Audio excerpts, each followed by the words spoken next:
গল্প রহস্য পরিবারের সকলকে স্বাগতম।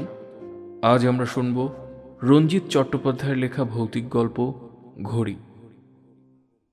সংবিধিবদ্ধ সতর্কীকরণ: ধূমপান ও মদ্যপান স্বাস্থ্যের হানিকারক।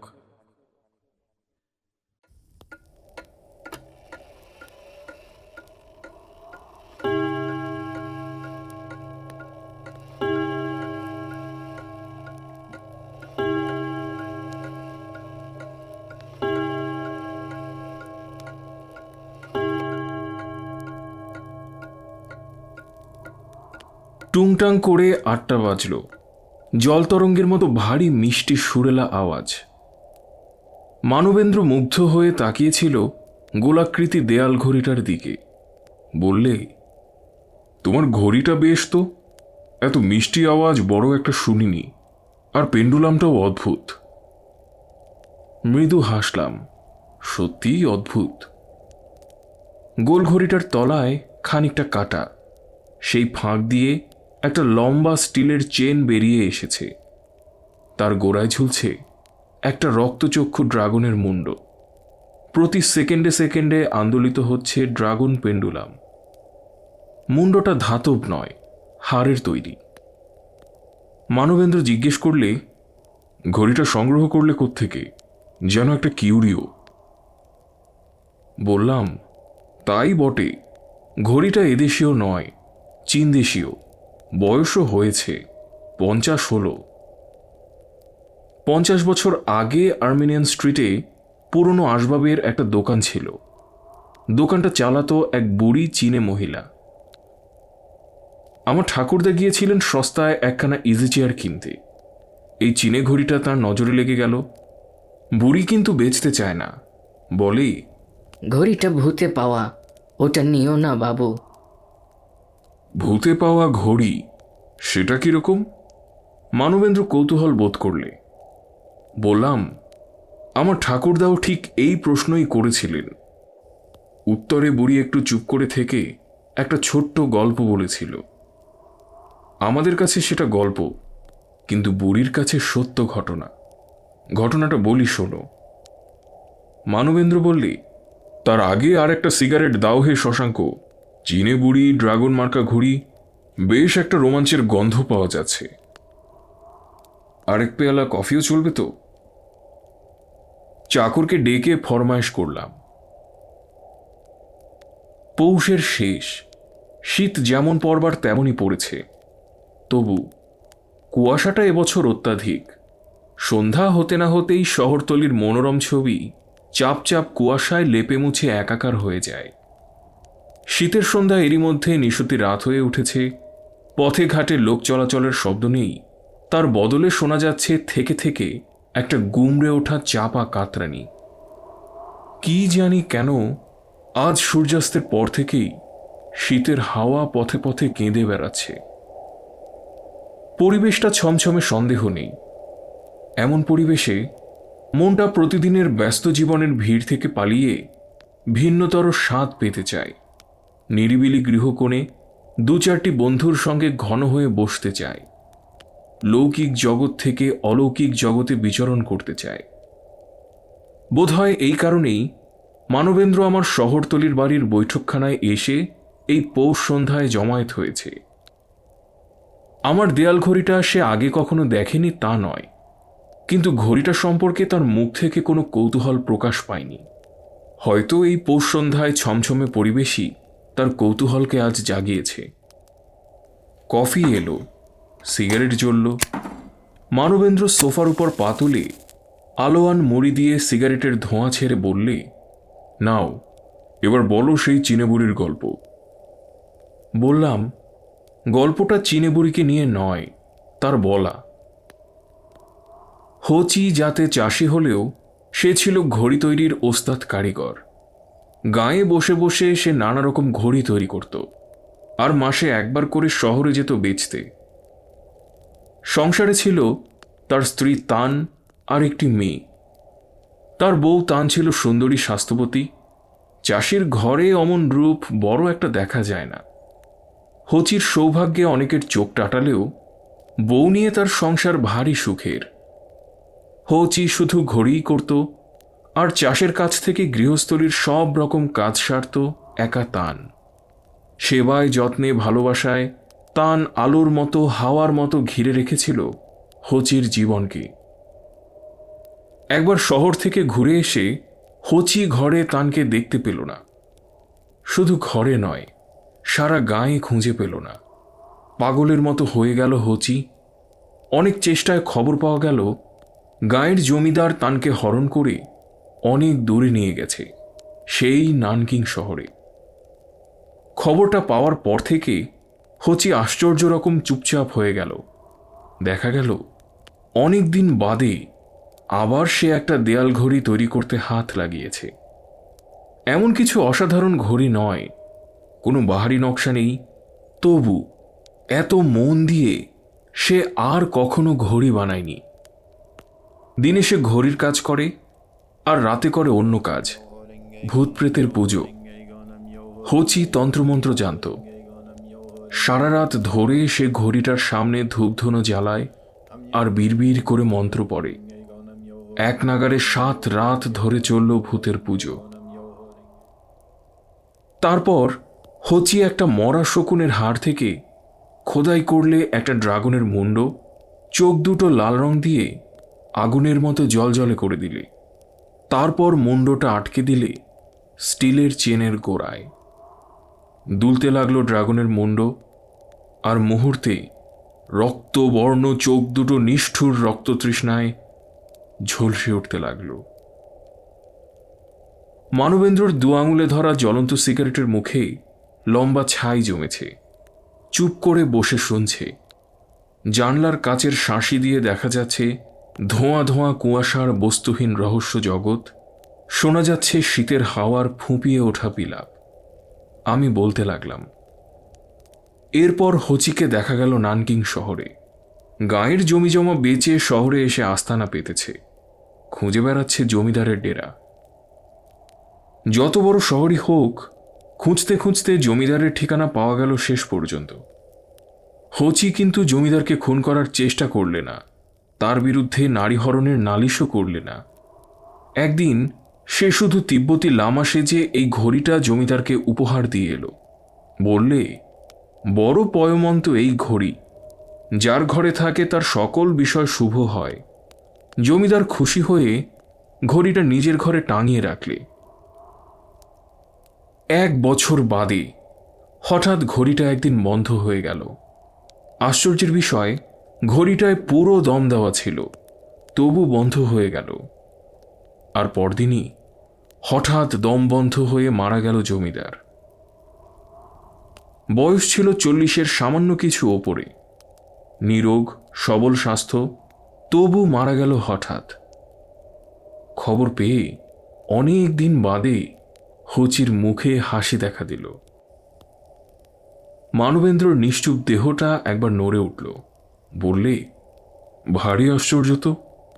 বললাম, হ্যাঁ, আশ্চর্য হবার কথাই বটে। জমিদারের আত্মীয়েরা বলাবলি করলে যে ঘড়িটা অলক্ষণে। ভয় পেয়ে তারা ঘড়িটাকে নামমাত্র দামে বেচে দিলে শহরের এক নিলামওয়ালার দোকানে। হচি একদিন সন্ধান পেয়ে সেটা কিনে এনে নিজের ঘরে রাখল। পরের বছর হঠাৎ একদিন ঘড়িটা বন্ধ হয়ে গেল, পুরো দম থাকা সত্ত্বেও। পরদিন মারা গেল হচি নিজেই, জল খেতে গিয়ে হঠাৎ দম আটকে। হচির মেয়ে সান অপয়া ঘড়িটাকে বিদায় করে দিল। একজন প্রতিবেশীকে সেটা দিয়ে সে চলে গেল নানকিং শহর ছেড়ে। চীনে বুড়ি বললে, তারপর ঘড়িটা কত হাতে ঘুরেছে কে জানে। বছর 3 আগে একদিন এক ইংরেজ ভদ্রলোক একটা পুরনো ঘড়ি নিয়ে এলো আমার দোকানে বেচতে। দেখেই চমকে উঠলাম। সেই ঘড়িওয়ালা হচির ভুতুরে ঘড়ি। আমিও কিনব না, সাহেবও ছাড়বে না। দারুণ ভয় পেলে যেমন চোখ মুখ ফ্যাকাশে হয়ে যায়, সাহেবের অবস্থা তেমনই। শেষ অবধি 1 পয়সাও না নিয়ে সাহেব ঘড়িটা এমনিই রেখে গেল। সেই থেকে দোকানে পড়ে আছে, বাড়িতে কখনো নিয়ে যায়নি এই ভুতুরে ঘড়ি। বাবু, আমি মানা করছি, তুমিও নিও না। তোমার ঠাকুরদা কি বললেন? মানবেন্দ্র প্রশ্ন করল। ঠাকুরদা প্রথমে একচোট হাসলেন, তারপর বললেন, শোনো বুড়িমা, আষাঢ়ে গল্পটা ফেঁদেছ মন্দ নয়, কিন্তু জেনে রাখো, আমি শঙ্করনাথ চক্রবর্তী অল ইন্ডিয়া কুস্তি চ্যাম্পিয়ন ছিলাম। এখন বয়স ৬৫। 10 বছর আগেও নিয়মিত কুস্তি লড়তাম।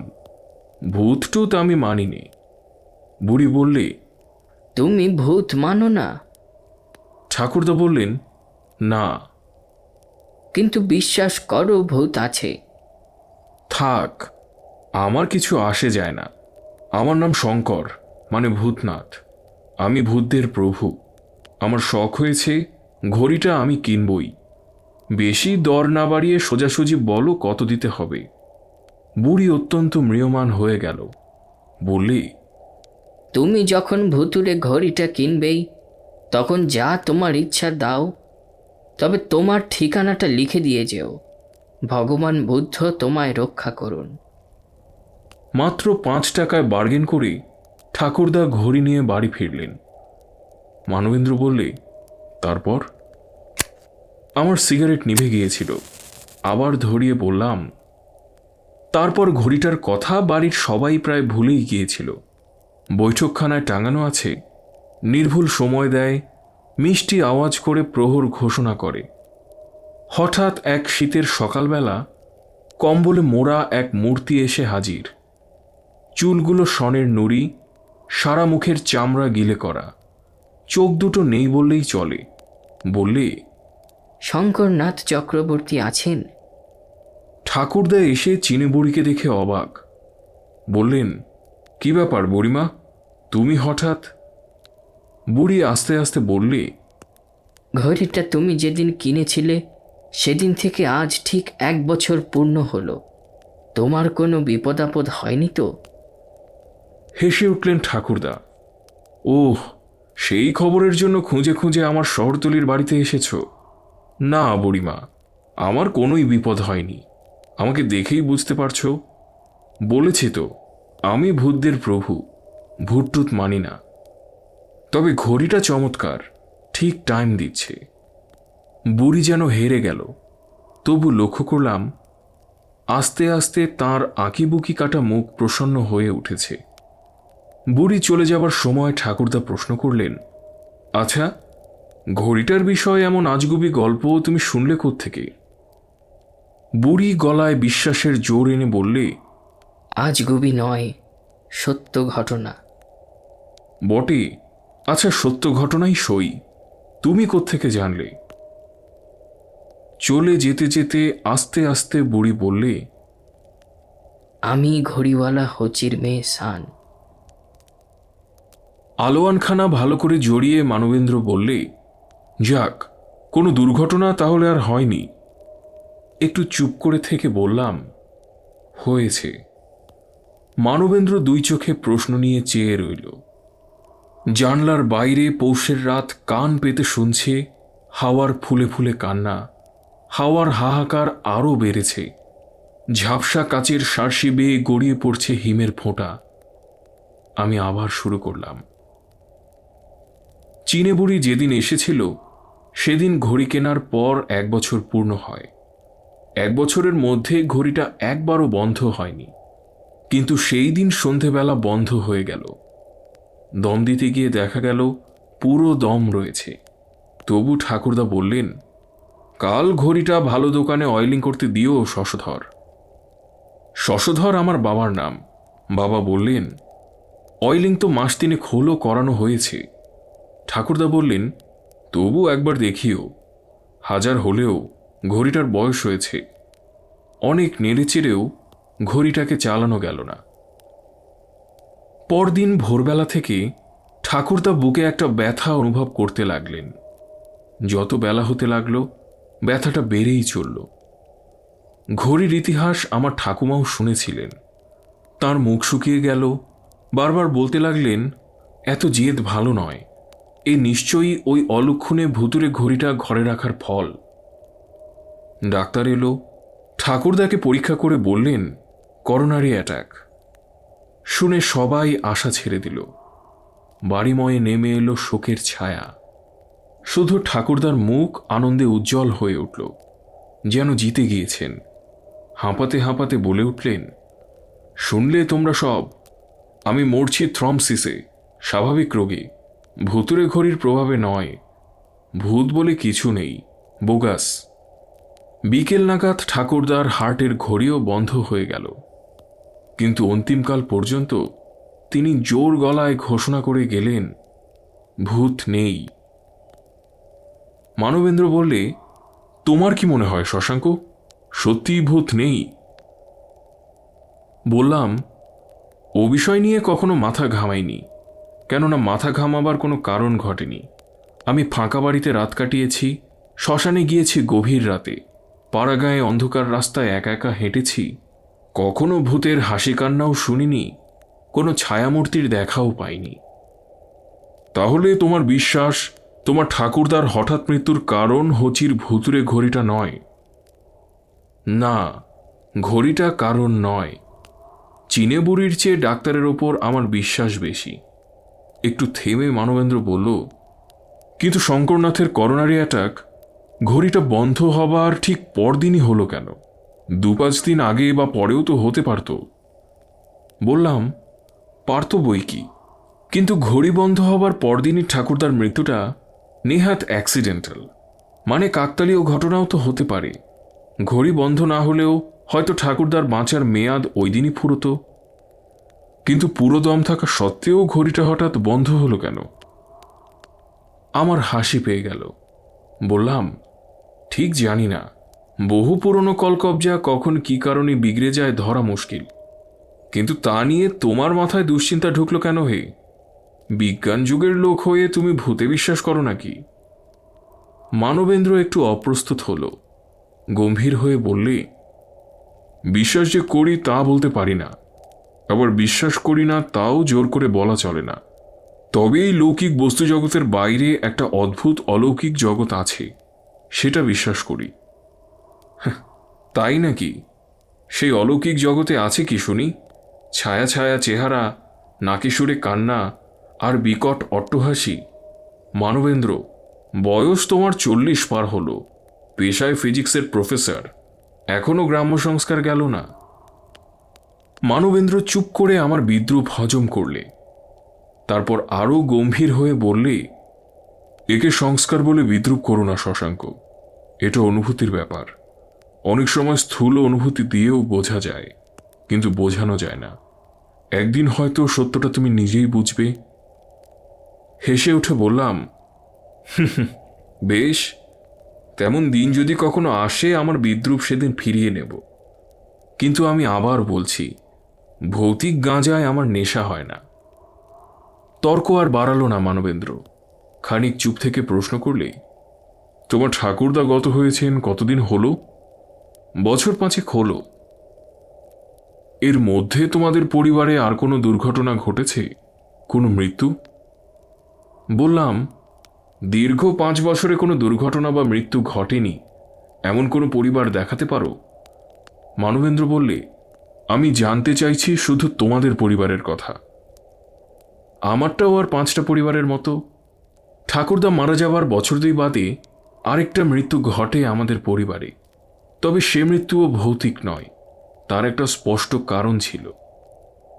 কে মারা যান? আমার বাবা শশধর চক্রবর্তী।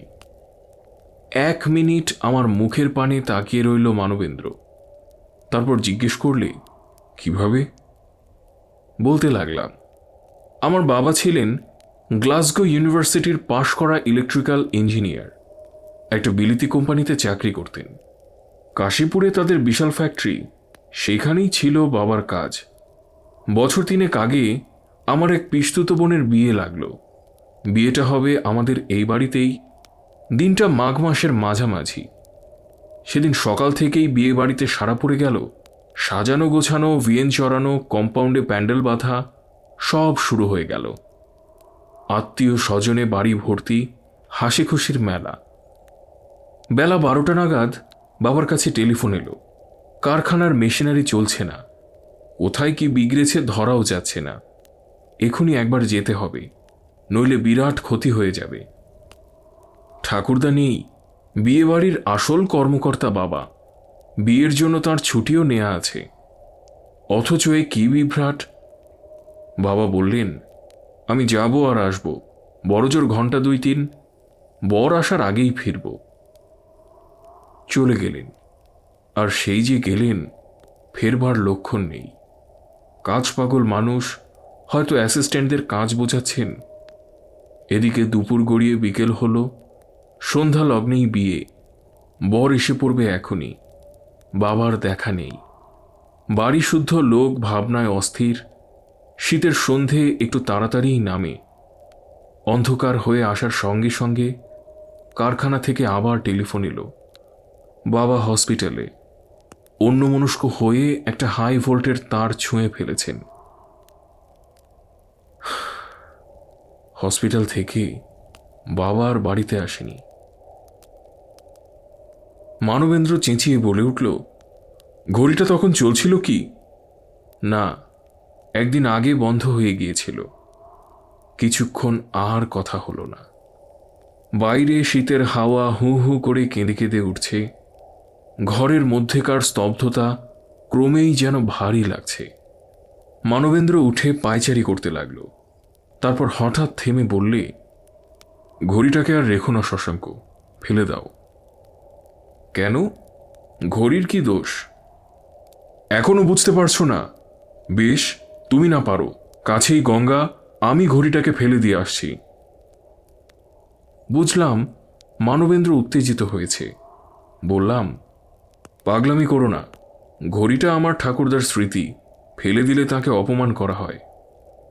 মানবেন্দ্র পাগলের মতো আমায় বোঝাতে লাগলো, এখনো সময় আছে শশাঙ্ক, ঘড়িটাকে এখনই বাড়ি থেকে বিদায় করো, নইলে তোমার আরও বিপদ হবে। ভূত প্রেত দুষ্ট আত্মা, এদের নিয়ে ছেলে খেলা করতে নেই, এরা আছে, এরা আছে। মনটা কঠিন হয়ে উঠল, গলার আওয়াজও। বললাম, থামো, তোমার পচা পুরনো সংস্কার নিয়ে তুমি থাকো।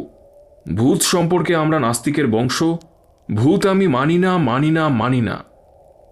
শান্ত হয়ে গেল মানবেন্দ্র। আলোয়ানখানা ভালো করে মুড়ি দিয়ে হাতের রিস্ট ওয়াচের দিকে একবার তাকালে, তারপর ক্ষুব্ধ গলায় বললে, বেশ, তুমি তোমার জেদ নিয়েই থাকো, রাত 10টা বাজল, আমি চলি। চলে গেল মানবেন্দ্র, কিন্তু আমি আমার দেয়াল ঘড়ির দিকে তাকিয়ে পাথর হয়ে গেলাম। মানবেন্দ্রর হাত ঘড়িতে এখন 10টা, আমার দেয়াল ঘড়িতে 8:20।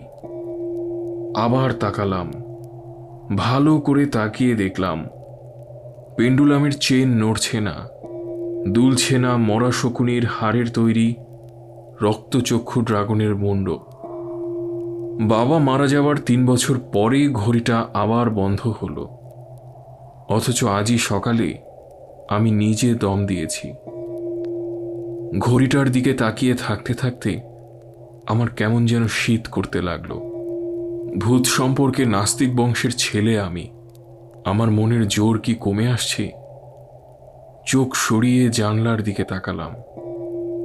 মনে হলো সেই চীনে বুড়ি সানের মতো এই পৌষের রাত চাপচাপ কুয়াশার কম্বল মুড়ি দিয়ে কাচের শার্সির পাশে এসে দাঁড়িয়েছে, উঁকি দিয়ে দেখছে আমাকে। তার পেছনে কুয়াশায় ঝাপসা আরো কত অশরীরী ছায়া। শীতটা ক্রমশ বাড়ছে। একা একা ঘরে বসে শুনছি শীতের হাওয়ার ডুকরে ওঠা মরা কান্না। ঘড়িটা আবার বন্ধ হলো। ঠাকুরদা গেছেন, বাবা গেছেন, এবার কার পালা?